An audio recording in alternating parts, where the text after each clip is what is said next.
नमस्कार मित्रों। आज की इस वीडियो में हम बात करेंगे ऑल इंडिया बार एग्ज़ाम पास करने के बाद सीओपी यानी सर्टिफिकेट ऑफ प्रैक्टिस कैसे प्राप्त करें। तो जानने के लिए वीडियो को शुरू से लेकर आखिर तक अवश्य देखें। इस वीडियो में हम बात करेंगे उत्तर प्रदेश के उन अधिवक्ताओं के बारे में जिन्होंने हाल ही में ऑल इंडिया बार एग्ज़ाम की परीक्षा पास कर ली है और सीओपी यानी सर्टिफिकेट ऑफ प्रैक्टिस प्राप्त करना चाहते हैं। सर्टिफिकेट ऑफ प्रैक्टिस प्राप्त करने के लिए उत्तर प्रदेश के अधिवक्ताओं को उत्तर प्रदेश राज्य विधिक परिषद के कार्यालय में डिक्लेरेशन फॉर्म यानी उद्घोषणा पत्र दाखिल करना होगा। अब इस उद्घोषणा पत्र के साथ कौन कौन से दस्तावेज लगेंगे इसके बारे में भी हम बात करेंगे। तो मुख्यतः 3 सवाल आपके मन में आ रहे होंगे। सबसे पहला कि यह डिक्लेरेशन फॉर्म कहाँ से मिलेगा, यह डिक्लेरेशन फॉर्म भरा कैसे जाएगा और इस डिक्लेरेशन फॉर्म के साथ कौन कौन से दस्तावेज लगेंगे। इन सभी सवालों के जवाब हम विस्तार से जानेंगे। तो जानने के लिए वीडियो को शुरू से लेकर आखिर तक अवश्य देखें। तो सबसे पहला सवाल था कि यह डिक्लेरेशन फॉर्म यानी उद्घोषणा पत्र कहाँ से मिलेगा। तो यह उद्घोषणा पत्र यानी डिक्लेरेशन फॉर्म आप उत्तर प्रदेश राज्य विधिक परिषद की अधिकृत वेबसाइट में जाकर वहां से डाउनलोड कर सकते हैं या उत्तर प्रदेश राज्य विधिक परिषद के कार्यालय में जाकर वहां से प्राप्त कर सकते हैं। अब दूसरा सवाल था कि यह डिक्लेरेशन फॉर्म यानी उद्घोषणा पत्र भरा कैसे जाएगा। जानने के लिए वीडियो को शुरू से लेकर आखिर तक अवश्य देखें ताकि फॉर्म भरते समय कोई भी गलती ना हो। जैसा कि आप सामने स्क्रीन पे देख रहे हैं, declaration form to be submitted by the advocates enrolled after July 2010 यानी जुलाई 2010 के बाद नामांकित अधिवक्ताओं द्वारा या उद्घोषणा पत्र दाखिल किया जाएगा। फॉर्म के साइड पे आप देख सकते हैं passport size photograph of advocate. तो यहाँ पे अधिवक्ता अपनी अधिवक्ता की कंप्लीट ड्रेस में फ़ोटो खिंचवाकर चिपकाएगा। फॉर्म के सबसे ऊपर वाले भाग में देखिए जहाँ सीओपी नंबर लिखा हुआ है, यह कार्यालय के इस्तेमाल के लिए है। यहाँ पे आपको कुछ नहीं भरना। नाम में आप अपना नाम लिखेंगे, फादर्स नेम लिखेंगे, प्रेजेंट एड्रेस में यानी वर्तमान पता क्या है वो लिखेंगे, एनरोलमेंट नंबर यूपी। तो जब आप अधिवक्ता के रूप में उत्तर प्रदेश राज्य विधिक परिषद में नामांकित हुए थे तो वहाँ से आपको एडवोकेट एनरोलमेंट सर्टिफिकेट और आइडेंटिटी कार्ड मिला था। तो उस सर्टिफिकेट और आइडेंटिटी कार्ड में जो एनरोलमेंट नंबर लिखा है वो आप यहाँ पर लिखेंगे। डेट ऑफ एनरोलमेंट या भी आपको सर्टिफिकेट और आइडेंटिटी कार्ड में देखने को मिल जाएगी।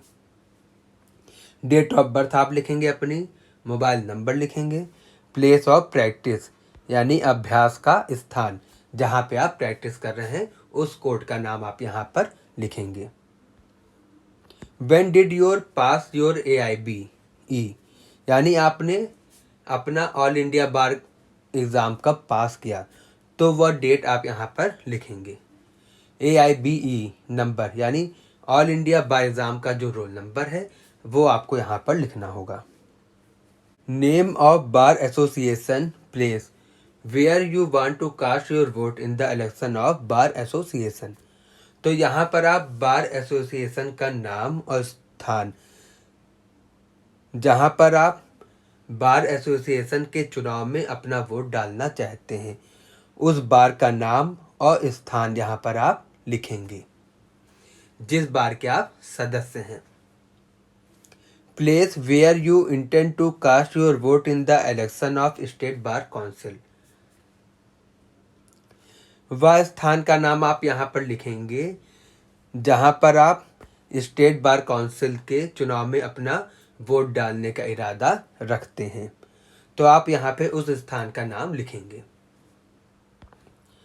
Weather after getting enrolled you are in practice और have joined some job business etcetera, give detail.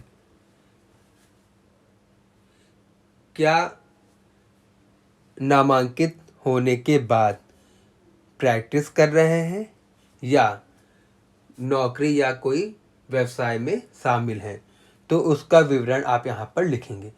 यदि आप प्रैक्टिस कर रहे हैं तो आप उस कोर्ट का नाम लिखेंगे जिस कोर्ट में आप प्रैक्टिस कर रहे हैं। If you have not pass the AIBE within 2 years of your enrolment, whether you have left practice and informed your bar association and state bar council, give detail। तो यहाँ पे पूछा जा रहा है, यदि आप नामांकित होने के 2 वर्षों के भीतर AIB की परीक्षा पास नहीं किए हैं, क्या आपने प्रैक्टिस छोड़ दी है, तो क्या बार एसोसिएशन और स्टेट बार काउंसिल को सूचित किया है। यदि ऐसा कुछ है तो उसकी जानकारी आप यहाँ पर लिखेंगे। यदि आपने नामांकन होने के 2 वर्षों के भीतर ऑल इंडिया बार एग्ज़ाम की परीक्षा पास कर ली है और प्रैक्टिस कर रहे हैं, तो यहाँ पर आप जानकारी पर कुछ नहीं लिखेंगे, यानी NIL, NILL। Detail of qualification यानी शैक्षिक योग्यता की जानकारी। जैसा कि आपके सामने यह टेबल दिख रही है, इस टेबल में आपको मांगी गई जानकारी लिखनी होगी। सेकेंडरी एग्ज़ाम यानी बात हो रही क्लास 10th की, तो यहाँ पे आपको क्लास 10th के बोर्ड का नाम लिखना होगा कि किस बोर्ड से आपने क्लास 10th पास किया, रोल नंबर और किस सन में आपने पास किया। सीनियर सेकेंडरी / इंटरमीडिएट +2, यहाँ बात हो रही 10+2 यानी क्लास 12th की, तो आप क्लास 12th के बोर्ड का नाम लिखेंगे, रोल नंबर लिखेंगे और किस सन में पास किए।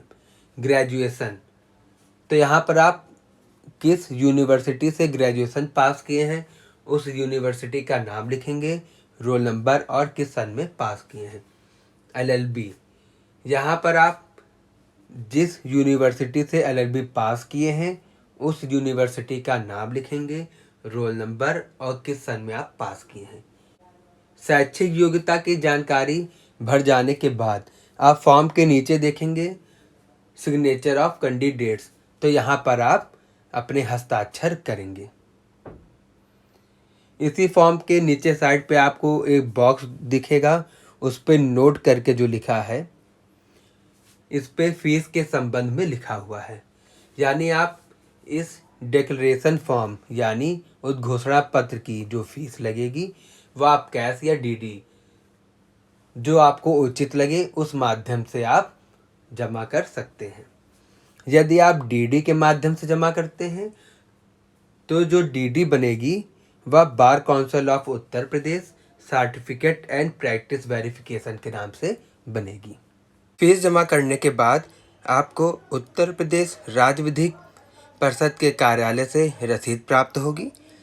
यह रसीद आप अपने पास सुरक्षित रखिएगा ताकि जब आप सर्टिफिकेट ऑफ प्रैक्टिस और आइडेंटिटी कार्ड लेने पहुँचे तो कार्यालय से रसीद मांगे जाने पे आप यह रसीद प्रस्तुत कर सकें। या तो जानकारी रही कि डिक्लेरेशन फॉर्म यानी उद्घोषणा पत्र भरा कैसे जाएगा।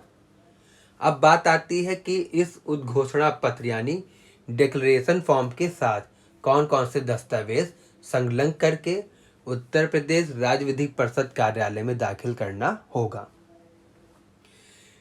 इस फॉर्म के साथ जो दस्तावेज लगेंगे वो निम्न प्रकार से हैं।